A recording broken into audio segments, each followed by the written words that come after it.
guys, welcome back to yet another match preview. This is like a Valentine's Day special, I guess. So happy Valentine's Day, you guys. And yeah, so we have Daniel Childs from Son of Chelsea. He has already been on my channel before, and new to the channel, Shane Holcombe. So Dan, how are you doing today? I'm doing all good. I think you have to be happy Chelsea are winning games again. So, and it looks like we could be in the top four by the end of tomorrow night. So that's something to be excited about. Yeah. Shane, how are you doing? I'm doing good, Ellie. Thanks for having me on once again. It's an early morning here in Pennsylvania, but I'm excited to be here today. Yeah, I know it's 6 a.m. for poor Shane, but so thank you so much for waking up so early to come on. That means a lot. Yeah, happy Valentine's Day, you guys. Hope you guys have some fun things planned. I got a Starbucks. I see Daniel, you're drinking from a Starbucks mug as well. My husband brought me Starbucks, and it's like not very popular here, so I was so incredibly happy to get a Starbucks. No, but I hope I don't get you in trouble. Using the Starbucks logo like today, because I'm gonna have a share in Starbucks eventually in my life. I am by the time I'm probably hopefully 30, I'll be like owning some part of Starbucks because I have so much of it. It's a bit ridiculous, to be honest. Oh, my dad actually invested in Starbucks, like, I think in the late 80s or 90s, whenever it was like first coming out, and he was like, oh, this is an interesting idea. And but I love Starbucks, and it's like not popular in Spain because everything is very local. So you don't really see like big conglomerates that much. So we do have Starbucks, but it's definitely not as popular at all. So whenever I go, I'm like, a treat. But you guys, getting to the Chelsea content, like always, if you guys have any questions, comments that you want us to get to, please leave it in the comment box below, because I try to get to as many comments as possible, and I think it should be good ahead of this Newcastle game. So Daniel, I want to start with you. I had you on my channel just after Frank had gotten sacked and Tuchel was appointed. And it was a really difficult time, I think. But now I think with the wins that Chelsea have been getting, I wanted to get your opinion on how you're feeling about Tuchel, how you're feeling about Chelsea right now. How are you doing? Yeah, it was weird. I think when we spoke, it was he'd just been announced, or like he was about to be announced. Like we hadn't heard anything from him yet in terms of being the Chelsea manager. I've been really impressed by Tuchel. I have to be honest. His first press conference, I think, was brilliant, and I think everything since then has been really good from like a media perspective. I think he really handles that side very well. And as the English media is, I think sometimes you concern, and we've seen this before with foreign managers at Chelsea, that sometimes, despite maybe their football being really exciting, and sort of Antonio Conte sort of falls into the same category for me of like, sometimes their press conferences, like if their sort of grasp of the English language isn't that good, it can sort of be misconstrued by the media in sort of a negative way. But he's been eloquent. Like he speaks about the game in a very interesting way that I like listening to. So every time Tuchel speaks about football, I want to listen to it, which I think is good. And I think the way we've sort of, it hasn't massively surprised me that Chelsea have suddenly started winning again, and that's propelled us up the table. I mean, I could have told you that like 3 or 4 weeks ago, that if Chelsea put a run of 2 or 3 wins together, we're going to jump up the table, because this is the nature of this Premier League season. It's a crazy year, and that's only going to continue. I think the thing that's positive about Tuchel was, over 7 or 8 days into your reign as Chelsea manager, you go away to Spurs and win. I mean, he couldn't have really asked for a better opportunity to unite fans. And overall, it's just, the football isn't perfect, but like for years, I've watched Chelsea not win games when we haven't been playing well. Like it's a real knack that we've lost. Pretty much, I think, since Conte's left, to be honest. I think Conte 16-17 was the last time I saw Chelsea consistently be able to grind out results when we're not playing well. So I think if he's doing it in his early weeks, when everything's not clicking, I think that's something to be excited about. Yeah, that's something that I've mentioned a couple of times as well, because I think that in past games, sometimes we saw so many times that we faced low block teams and we just weren't able to break them down. And in Tuchel's reign, we've really only faced low block teams. I think Sheffield was a bit of a surprise in how they set up. Barnsley as well, they pressed us a lot. But for the majority, we were expecting these low block teams. And it's something that Chelsea really struggled with in the past. And it was the type of game where we could have been in complete control, conceded a silly goal, and then had such an uphill battle just to get a draw, or maybe we end up losing the game. And I do think that it's very positive that we're seeing this win streak come about. And also not only that, like I do think like right now we're really not scoring that many goals. I still kind of question where the goals are going to come from, but I do see very positive improvements. And I think I had Dan McCarthy on my channel on Friday, I think it was, and he said like for managers, the easiest thing is to try to shore up the defense, because you can do drills and you can practice and you can get your defense sturdy, and then usually you go on to the attack. So I do think that we are seeing the defense, it's shored up. Hopefully Thiago Silva is back again to help with that. But then moving into the attack, I do think that we're going to see more and more positive things from Tuchel and from this Chelsea side. So Shane, how do you feel about Tuchel so far? You think he's been doing a good job? And I want to ask you kind of like a separate question. Which players do you think have been thriving under Tuchel, and are you worried about any players in this new system that we've seen for a couple of games now? Yeah, I've been really impressed with Tuchel, and it's because kind of what Daniel was saying, we're going into games comfortable. We're going to be able to beat the teams that we're supposed to beat, right? I didn't really feel that with Frank Lampard, because we lost to a lot of teams like Newcastle last season that we probably should be beaten. And Tuchel has gone into these games. He's dominated possession. He's scored the first goal, which is always so important. And he's really succeeded with that motto. And I think that he's been really impressive so far. I echo Dan's sentiments for the media. I think he's been really impressive in the media.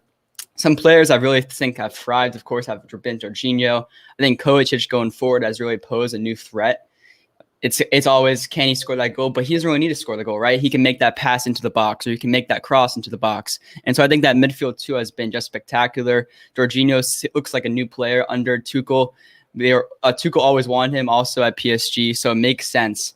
And I think that Tuchel, he goes in these games, he scores the first goal, and it's making those fans comfortable, right? We're not nervous watching these games against teams like Newcastle or teams like Sheffield United, because we're dominating possession and we're winning games comfortably. So I think that's the biggest difference so far. I'm not so nervous going into this Newcastle game as I was going into a Newcastle game last November with Frank Lampard, because I know what Tuchel is going to bring. Yeah, no, I agree. And thank you, Demi, for that awesome shout. Demi's been on my channel. I've been on his. So I definitely will have him back. But thanks, Demi. That means a lot. And I definitely agree that I don't feel as nervous going into games, because I do feel like even if we don't necessarily get things right, I trust in Tuchel to change it and understand like what's going on and make like astute tactical substitutions. And something that I really like about him is that he's not scared to take a player off at halftime, or if they're not performing well, he'll just sub them off or change the game. And that's something that I really like about him as well. So I do feel pretty good going into this Newcastle game, but I do want to get to a couple of questions. People are asking about a couple of specific players that I think it's worth talking about before we get into a predicted 11. So Patrick Larson, thank you so much for your support, Patrick. He's always on here asking loads of really great questions. He says, are you worried about Christian Pulisic? And anybody who knows me knows that I'm the biggest Christian Pulisic fan in the world. I say it on probably every single stream that I'm on, that I adore Christian Pulisic. I think he's an incredible player. Shane, maybe you as well, being American, like have that special affinity for Christian Pulisic and like representing the US, that we don't really see many footballers come out of there. So for me, I love him. I think he's an incredible player, but he really has not been performing well. So Dan, are you worried at all about Pulisic? Should we be worried? Yeah, his performances, and it was him and Ziyech on Thursday that it was quite disappointing, because I felt it was for both of them. Obviously, Ziyech started the game against Wolves, wasn't it? But really, both of them so far under Tuchel, haven't been main starters, and I felt there was a few players on Thursday that, in those type of games against championship opposition, you really want a player like Pulisic to really thrive and take the opportunity. As the game was going on, and it just came to my mind, I don't know if the injury that he got last year is still on his mind. And the reason I say that is, if you remember the way he got that hamstring injury against Arsenal, it was when he was bursting through on goal and he pulled up at that point, right? And I don't know if the mental side of it, like, the injury he got wasn't as, say, significant as, say, Callum Hudson-Odoi. I think a lot has been said about Hudson-Odoi, right, positively. But I think even he said recently he was still suffering the effects of that Achilles injury. Of course, the injury Pulisic got isn't as severe as Hudson-Odoi was. But I do wonder, because there are many times where Pulisic, like, he was absolutely ridiculous at the end of last season. And as some people maybe suggested, it was just an incredible purple patch, right? That just everything was going right for him. But for me, I saw a player there who was hungry for goals, who was making incredible runs. I felt last season, his anticipation, and you've even seen it in brief glimpses this year as well. So it's not like this part of his game is gone, but the thing that really impressed me was his anticipation to get into the right place in the box. He was someone that almost the mindset of a striker. You know, I'm going to be in this box at the right time. And I felt in a system with Ziyech, in a system with Hudson-Odoi, he's got players, and Reece James as well. I think he's got players who can give him the right passes and the right service to score a lot of goals in this system. I just think that's the case. The thing that gives me hope is he's playing now under a manager who has given him opportunities before. And I do wonder, just once again, mentally, is that the thing that's sort of stopping him, you know, making those bursting runs? The most annoying thing was, and this one moment in the Barnsley first half where he gets the ball, we break the Barnsley press, and he has lots of space in front of him. Like there's a chance, I think Tammy's alongside him, right?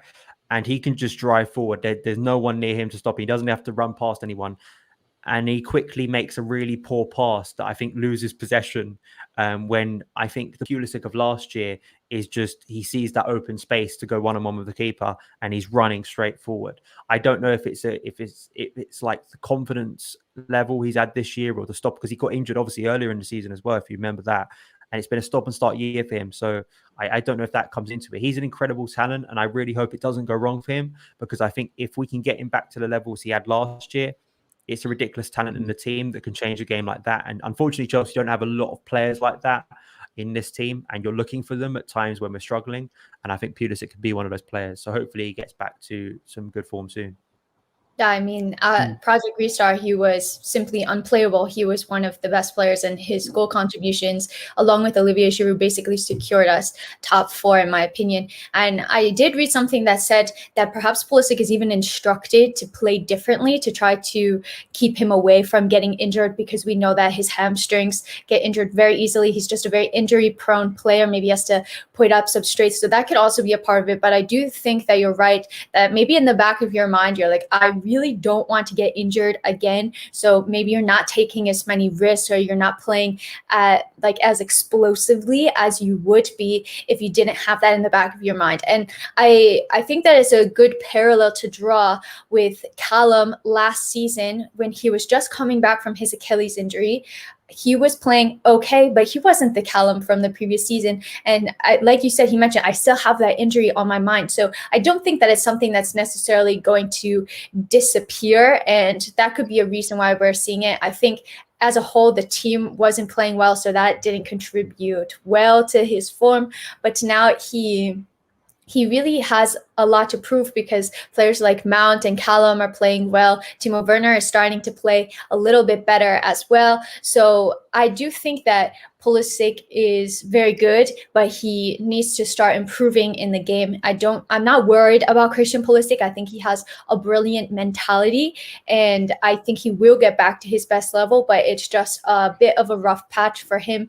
And yeah, I was disappointed in the Barnsley game, because I was hoping that he would take that opportunity with two hands and say, look, this is what I can do, you know, and try to force Tuchel's hand to start starting him in the Premier League games again. But that really didn't happen, and he really can't be justified to start right now, which is really disappointing. But I wouldn't be worried as Chelsea fans about Christian Pulisic. I've seen people saying to sell him. I think that's blasphemous. Like, that's absolutely ridiculous. I would not sell Christian Pulisic. It's been like a season and a half in the Premier League, and just give the guy some time. Give him some time to get over his injuries. Let's see how it goes. But we know what an incredible. People are saying this probably weren't Chelsea supporters when we sold Kevin De Bruyne. I mean, I'm not saying that Pulisic's going to get to Kevin De Bruyne's level, but look at the age of the guy, man. It's ridiculous. It really is. Like, I am concerned about his injury record, and we've seen it with players before, especially very explosive players. You know, he's someone that does need that speed. He's not a Ziyech. Like, you look at that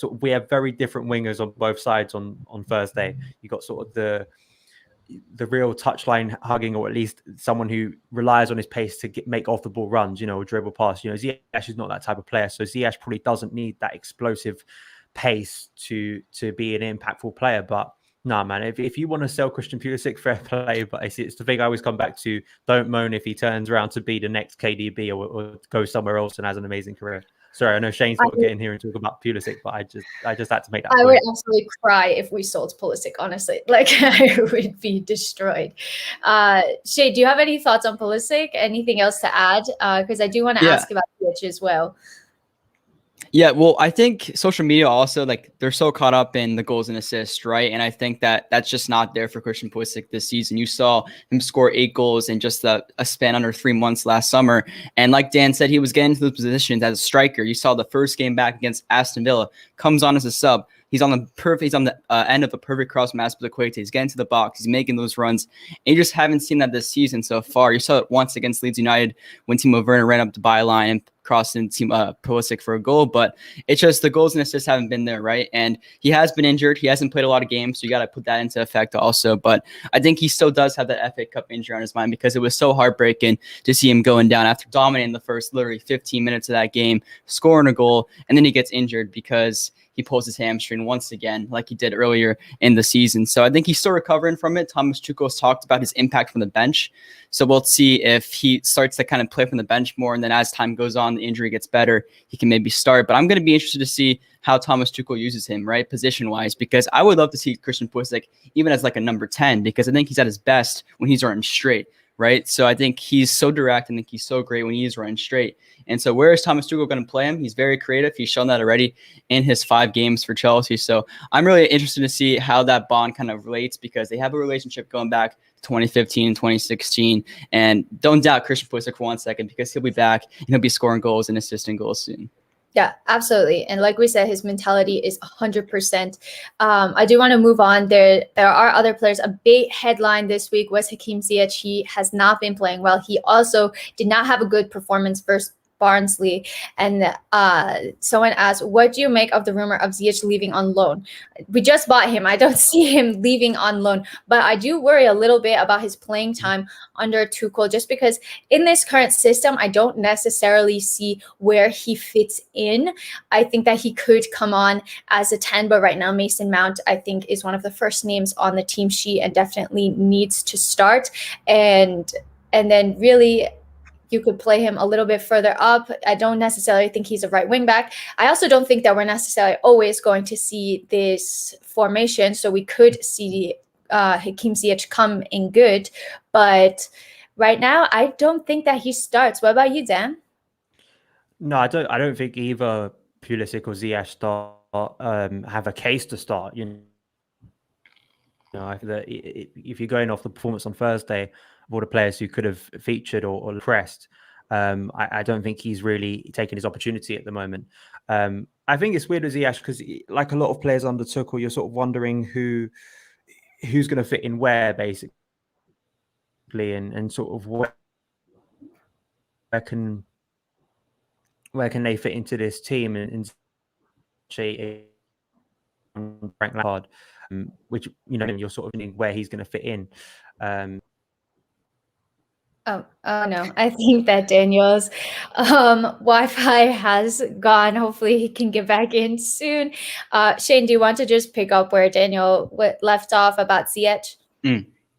Yeah, and so Ziyech, remember, he got hurt in that preseason friendly against Brighton. It was really devastating because there was so much chatter about him at the Chelsea training ground that he was doing so well. He was practicing so well. You got to remember, he's been there since the early summer because of the transfer window. He left Ajax. He didn't officially get announced as a Chelsea player until, of course, the summer transfer window, but he's been there since the summer. And he got that devastating injury against Brighton, right? And I think that he would have really started off the season well. I think he was one of the players that I could trust in. He was one of the summer signs that actually got going really fast. And I think he had that run of games against Krasnodar, Burnley, where he was scoring goals, he was assisting goals. He was the talk of Chelsea Twitter, right? He was the talk of Chelsea. And I think that he was the player that I thought was the most important player to Chelsea. And when he left, when he got injured again, the goals and the assists just weren't there. But now it's a new manager, right? So it's about how does he fit into Thomas Tuchel's tactics. You can't really judge him yet because it's so early still on, and he's still just trying to figure out what he can trust in.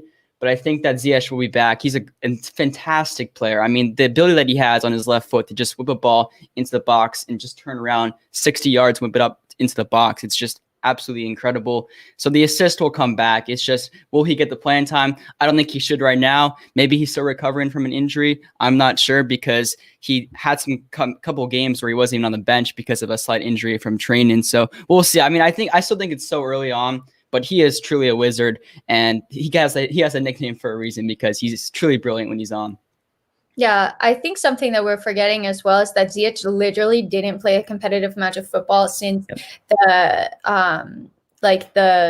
Eredivisie, is that the league? I'm really bad with pronunciation, you guys. That it stopped in March, and then he came and had a really short, if you can even call it, preseason with Chelsea. And then in that first game against Brighton, I think it was the friendly, he got injured. So he really hadn't played football in 6 months or something ridiculous like that. And I do think he probably is struggling a lot. We talked about this on my last stream with COVID, perhaps being lonely, moving to a new country. It can all be very overwhelming for a player as well. But I do think that he's a very special, unique player. I don't see him going out on loan. Daniel, I'll let you pick up. I know that you dropped off as we were going on about Ziyech. It kind of cut off right at the beginning. So if you want to give your thoughts on that. The point I sort of made was I think it's going to be interesting to see where he fits in this system, because he was quite clearly a massive player under Frank Lampard. It's become pretty clear that out of the players we did sign last summer, Lampard was really pushing for Ziyech. So mentally, I wonder if Chilwell's in the same boat as Ziyech here of okay, I'm wanted at this club. I was wanted at this club by a certain coach, and I was a guaranteed starter under a certain coach. Now a new one comes in, and it's a clean slate. Mentally, I have to sort of find out where I'm going to be in this team. And the point you just made about sort of settling in a new country, I think that's something as fans we don't really appreciate. I think that side of it of sort of, and in a normal circumstances, that's going to be difficult. But on top of, obviously lockdown at the moment, that's even more challenging, and all sort of the disruption there. I was reading a piece by Simon Johnson in The Athletic after Thursday's game, and it's about the point, and I covered it on my channel, the point of him not having a lot of game time is so true. He's only completed two 2 games 90 minutes this season. One of them was his best performance was the Sheffield United 4-1 back in November, which is really where we saw the real Hakim Ziyech. And then I think one of them was for Morocco in October, November time. So yeah, it's been really challenging for him, and I'm just curious to see, and I do think it's going to be one of the roaming number 10s. I think it's going to be one of those behind the striker. I can't see him being any deeper. If we're going by what Tuchel continues to do at the moment, he's playing that 3-back system. So you're really sort of guessing that he's going to be behind the striker. He's such a brilliant player. I love watching him play football, and I think that I saw someone else say he's too good to fail at Chelsea, and I do agree. And unlike Kai Havertz, where it's he's still a young player trying to find out who he just is on the pitch, you've got a player in their prime. So I think it's going to take quicker for Ziyech. I think it's maybe that side of fitness, or maybe that mental side of sort of feeling comfortable under a new coach. Once all those things come together, I think you're just going to see a brilliant player once again. I think there's too much, I think it's easy to forget what he did earlier in the season, which was brilliant. He had some amazing performances, and I don't think Tuchel's going to be stupid to just discard that talent, because there's a player there, and as we see with Tuchel, he's going to make a lot of changes. So you'd hope that would benefit players who are not in the team at the moment. But on current form, he can't be in the team against Newcastle, because there are better players who are outperforming him, and that's just the reality of the situation. But it's nothing against Ziyech. I think he's very talented. I think he'll get back to those levels again, and hopefully he'll be in the team again.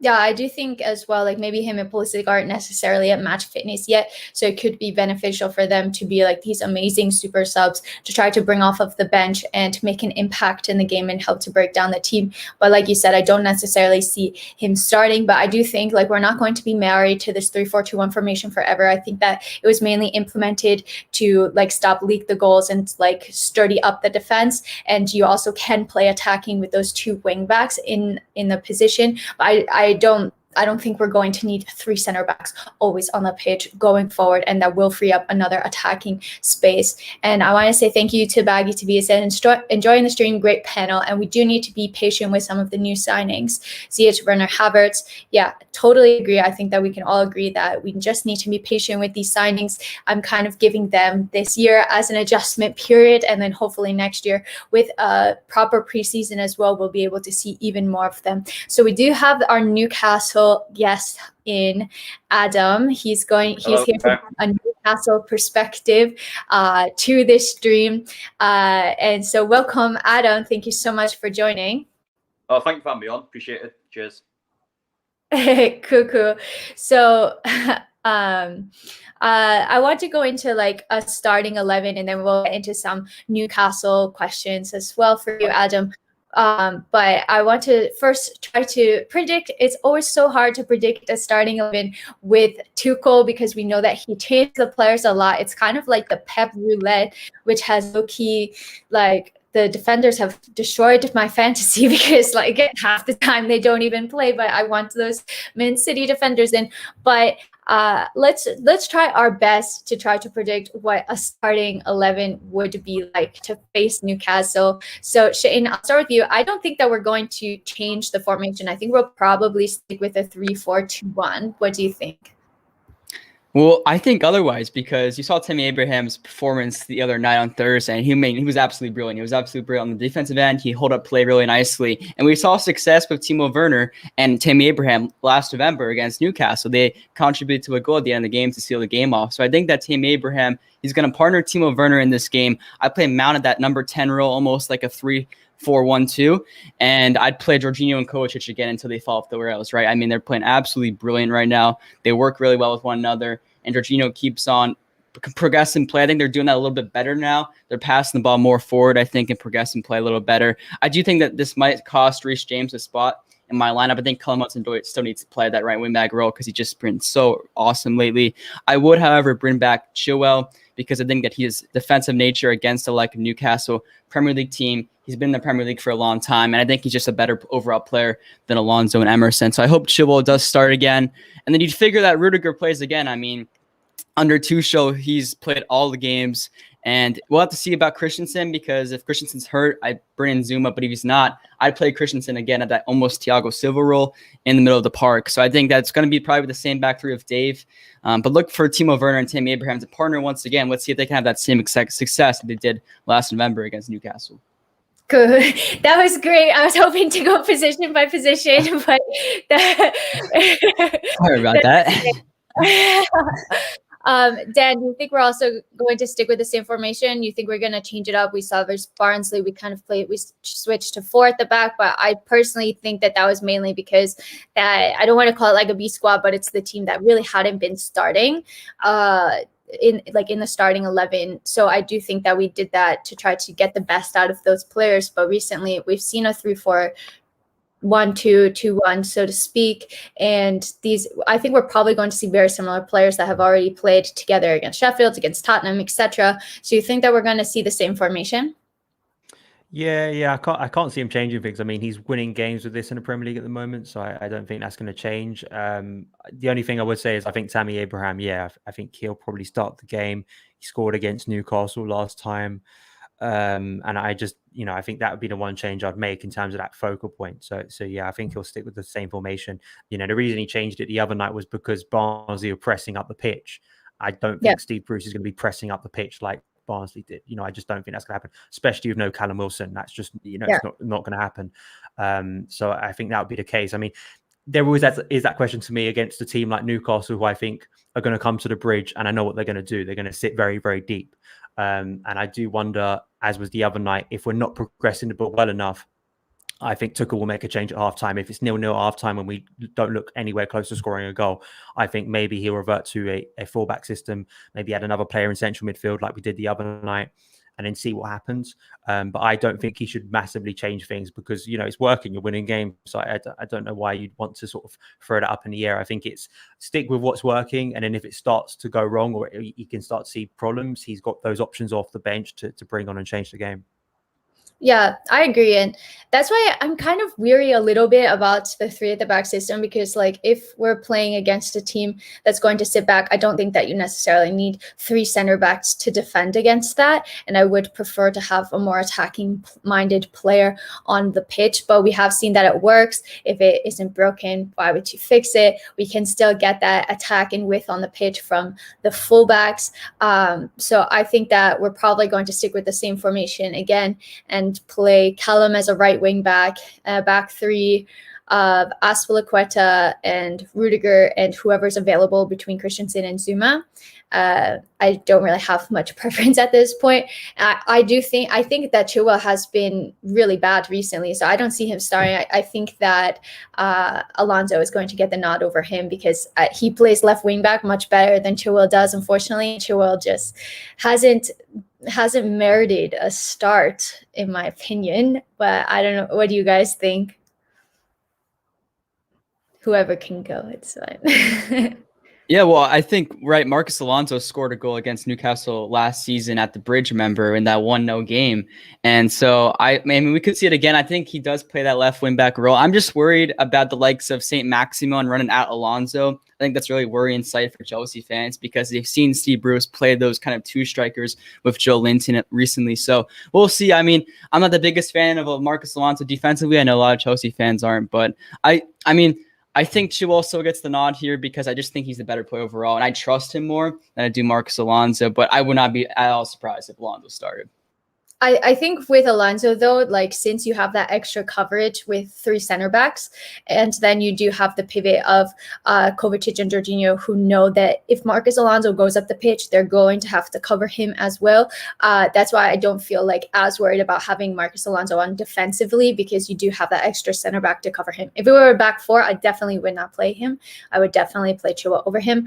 But in a back 3, I do think that he's really good attacking wise, and Chilwell just hasn't looked there.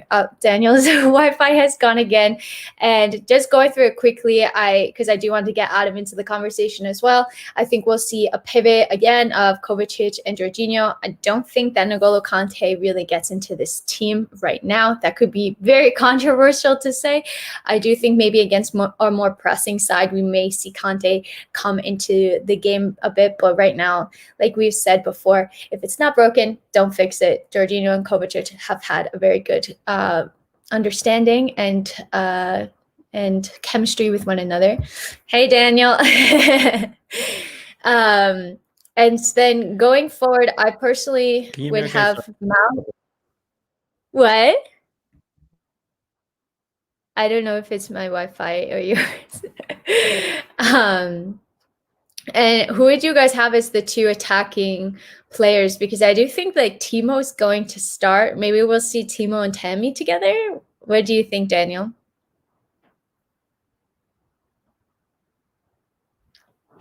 Yeah, I think it's weird with Timo and Tammy because sometimes it has. Can you hear me? Okay, is everything okay? Sorry, someone else is streaming in the other room of my house, so that's why it's not working at the moment. Basically, with Timo and with Timo and Tammy, I think it can work. Timo, I think, doing everything he can at the moment. He's basically just not scoring a goal. I mean, he had a decisive hand last week against Sheffield United. I mean, that's he set up the first goal, gets the penalty for the second as well. So I think you've got to be really impressed with him recently, and hopefully it works. I think it's about getting him into those spaces. I think what he is against a team like Newcastle who are going to come to the Bridge and sit very, very deep, is being able to get him that space. But if you remember back in November, he got that space against Newcastle and had a decisive hand. That was another moment where that second goal in particular, where Newcastle were trying to chase for an equaliser, and suddenly that space was there, and Timo ran into that space and created the second goal for Tammy. If he's doing stuff like that, I can't complain. I don't think people should be complaining if he's having an impact. The worst thing that for me with Timo is, as with any striker, if you're having barely any impact in the game whatsoever, if you're being caught offside constantly, if you're breaking down play. That was the problem with Olivier Giroud last week against Sheffield United. He was hindering the attack rather than elevating it. So I think that's and Tammy's got that mobility, and I think hopefully will have that confidence now within him to go to say to Tuchel, because that starting spot all season that central striking spot all season has been open, and now it looks like Timo's not going to be playing that role. It's once again up for grabs. And I think there's a variety of people who could play in that role, to be honest. I don't think it's just a natural striker. I think a Kai Havertz could play in there. So it's up for whoever plays in that role to start. But I'm interested to hear from a Newcastle perspective, because I think that, it's weird with Newcastle. I'm always sort of cautious going into games against Newcastle, but more so at St. James's Park, which for some reason this year we decided to actually turn up and win. So I don't know. So it'd be interesting to hear because I actually think Newcastle, that win against the wins against Everton and Southampton, I think were really impressive personally, but losing Callum Wilson is a massive blow. Yeah. So Adam, how are you feeling about this game against Chelsea, knowing that Callum Wilson is out? Do you feel confident going into the game at all, or do you think that Newcastle can get the win? No, I'm not confident whatsoever. Chelsea's a really hard team to play against.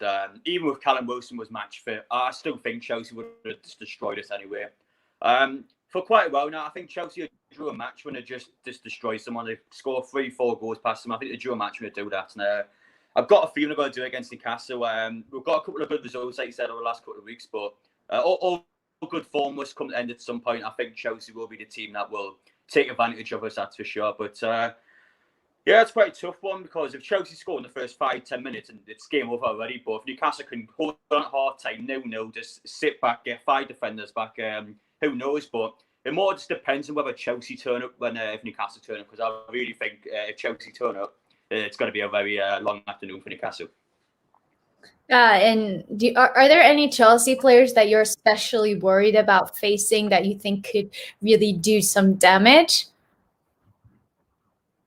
It's quite a tough one, because all of them are just based on form, really. Like, it's not really been an outright amazing attacking player this season for Chelsea. Like, if Werner is good, and obviously he's going to be a threat, but it's the same any other player. They've all had up and down spells this season. But ones that I've probably worried the most, Werner, even though he doesn't score chances, he makes very good runs. He can run 50 yards the ball if you want. He's really good at sort of linking with other players on the pitch.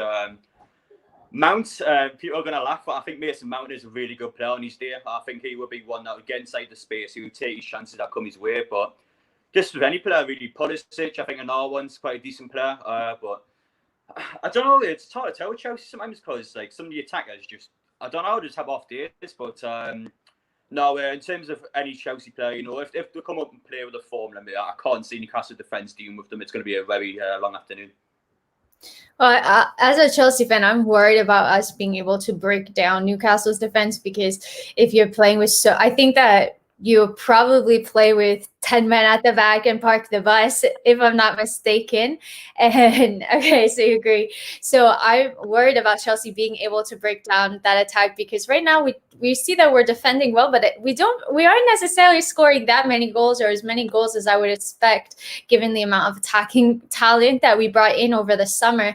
And we haven't really been scoring that many goals. So Shane, where do you think the goals are going to come from in this game? Well, in all honesty, Ellie, I hope it's Kurt Zouma. I hope he gets back into the fray of scoring goals, because in all honesty, he's our third leading goal scorer this season, right? He's got 4 goals in the Premier League. He's been amazing this season from corners, but he hasn't played in the past month, right?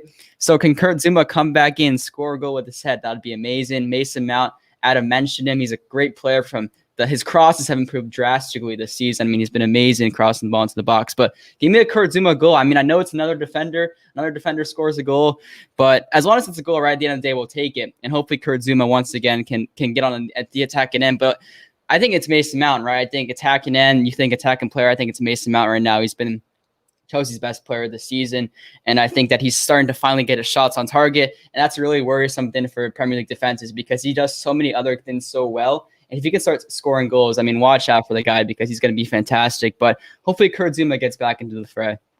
Yeah, I really want Timo Werner to end his goal drought, honestly. Like, it's been too long without a goal for him, and I think it's going to do him an absolute load of confidence as well. But I don't know. Like we said previously, he has been contributing in other ways, but he hasn't been scoring goals, and hopefully he can find some space. I do think, like, against low block sides, maybe it's not necessarily the best game for him to get his goal, because we do know that he needs more space and time on the ball. But yeah, Daniel, what about you?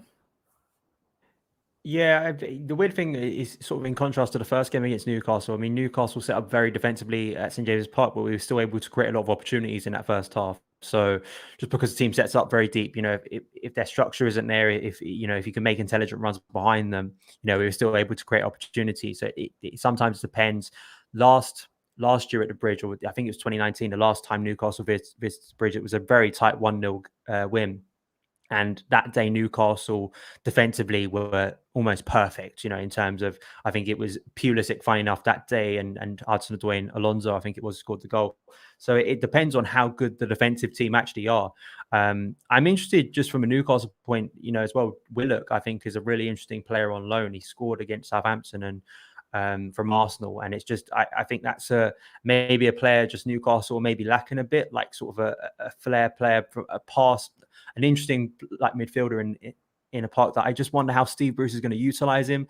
And without that sort of natural striker in front of him, I think maybe a player like him can be quite limited. It's interesting to me. Like, Newcastle's just such a fascinating club, I think, in terms of there are similarities to Chelsea in terms of like where they're going next. What is sort of the aim beyond like this season? Because I do wonder with Steve Bruce, it does feel like they're sort of in a holding pattern with Steve Bruce of just like, well, we're just going to try and stay up, and we're probably good enough to stay up. But Newcastle fans, and I obviously don't want to speak for Adam, but it seems like they feel they can go to maybe a better level than that. And I always wonder with Newcastle, because they've got some great results against Chelsea down the years, and I think it seems a lot. So if they're defensively set up and Chelsea can't get through them,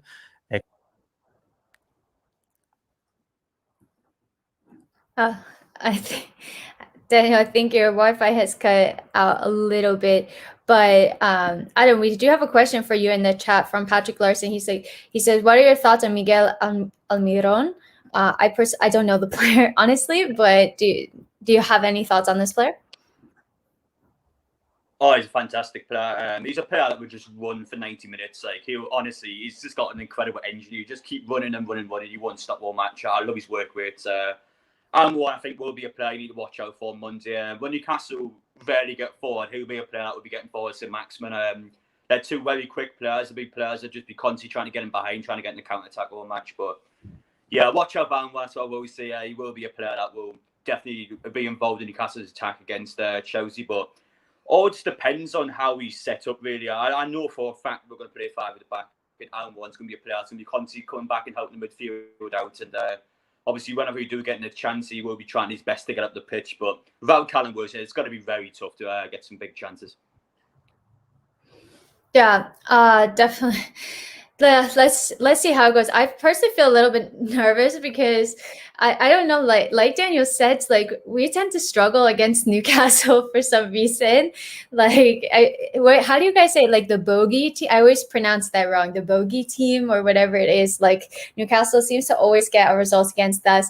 But I do want to wrap it up. So guys, what's your final score prediction? Shane, I'll start with you. I'm going to go 2-0 to Chelsea. I think it's going to be really hard to get inside the box in this game because, like we've been talking about the whole episode, Newcastle are going to sit back just like they did in November. But I'm looking for Timo Werner once again to have all the space in the world and just run at Newcastle's defense. And I think that he's going to create some problems. I think he's probably going to have an assist in this game. I love to see Mason Mount score again because I love him. He's probably my second favorite player at Chelsea right now. And I think that Chelsea are going to be able to hold Newcastle's attack intact, because I don't really see that much talent in the goal scoring opportunities, especially with Callum Wilson out, their leading goal scorer of the season. So I'm hoping to have a nice, comfortable Chelsea 2-0 win. Hopefully we can have a goal at halftime so it's not so nervous going into the second half. Yeah, definitely agree. Dan? Prediction for the game, I'm going to go for I'm going to go 1-0. I'm going to go 1-0. I've seen this before with Newcastle coming to Chelsea, and I just think that against the team, I know Adam feels quite despondent about maybe things at the moment, but I do get the sense that Newcastle have shown a lot more than they have recently, going away to, Everton and Southampton, two of the most impressive teams in the league so far, especially that Everton performance. I think the one difference is, as I keep on mentioning, Callum Wilson that day especially scoring. Did he score both goals? I think he scored the second. He absolutely scored the second one on the break. And without that focal point, I think that's going to allow Chelsea, especially if we're playing a 3-back system, Christensen, Rudiger, if Zuma's playing or Day's playing, I think those players are going to have a lot of time to progress the ball, and hopefully they can progress the ball well. Like, I'm looking at Christensen for this game if he starts. A lot of people big up Christensen in terms of his passing ability. I actually think that's a part of his game that's actually quite weak and underwhelming. I think in a game like this where Chelsea are going to have a lot of the ball, it's incumbent on Christensen, if he brings up the ball from defence as that sweeper, to make diagonal passes, to make, to try and start the attack. If he's just playing sideways passes, that are very easy under no pressure, I'm not going to be that impressed. And that's what Rudiger can bring to you. That's what Thiago Silva can bring to you so amazingly. And I feel Mason Mount, of course, it's incredible. You watch Chelsea on Thursday without Mason Mount, it's just a completely different team. And hopefully Timo can get his first goal in a while. So I think it's going to be a tight game. But if Chelsea get the 3 points, amazing. We're back in the top 4, aren't we? And a lot of people were saying it was impossible a few weeks ago, but that's the nature of this Premier League season. Oh yeah, it was like Liverpool have just crumbled absolutely shockingly. Like I really didn't think that they were going to be dropping so many points. And I did a poll yesterday and I asked, do you think that Liverpool are going to fall out of the top 4 for the end of the season? And it was like 70-30 yes, which I was very surprised about. So Adam, I know it's a difficult question, but score prediction for you. I'm just going to go 1-0, tight 1-0 Chelsea win. Yeah, and I agree with you guys. I do think that we might have a little bit of trouble breaking down this Newcastle side. So I'm going to go for a 1-0 as well. But honestly, as long as Chelsea can get the 3 points, I'll be happy. We'll be back into the top 4, if I'm not mistaken. And it will be another win for Thomas Tuchel in Chelsea. So I'm very excited about that. I'm excited for the game as well. And yeah, guys, thank you so much for joining me on this preview. Guys watching, if you like this video, please hit a like because it really helps me out a lot. Approaching 3K on here, which is absolutely incredible. So thank you so much for your support. If you liked this video, if you want to see more videos, please subscribe, turn on bell notifications because it honestly helps me out so much and it really means a lot to me and I really appreciate it. So I want to give you guys the opportunity to say where the people can find you. Daniel, I'll start with you. Just on Chelsea, YouTube, Twitter, Instagram, Tumblr. No, it's not on Tumblr. Just anywhere you can find me. It's on Chelsea. Just past 20k subs, so got the Newcastle preview going out later today, and I think maybe a news video, depending on what sort of is going on as well. So you can check me out there, and obviously, all my opinions on Twitter as well. It's on Chelsea. Yeah, massive congrats on 20K. That's incredible. Something I can only dream of accomplishing one day. Adam, where can the people find you?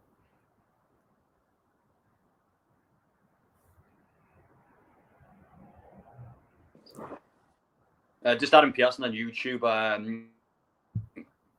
About hit 7K, not 20,000. Congrats on that, by the way. But just literally just Adam Pearson. I always do Newcastle live streams, notice reactions around the club in general. Whenever football news comes out, I always discuss it. But just Adam Pearson on YouTube. Of course, appreciate any support over there. But appreciate being on the show. Thank you for having me on. No problem. It was great to get a Newcastle perspective. And Shane, where can the people find you? Yeah, well, once again, Ellie, thanks for having me on. I just want to congratulate Daniel once again on the 20,000 subscribers. That's amazing.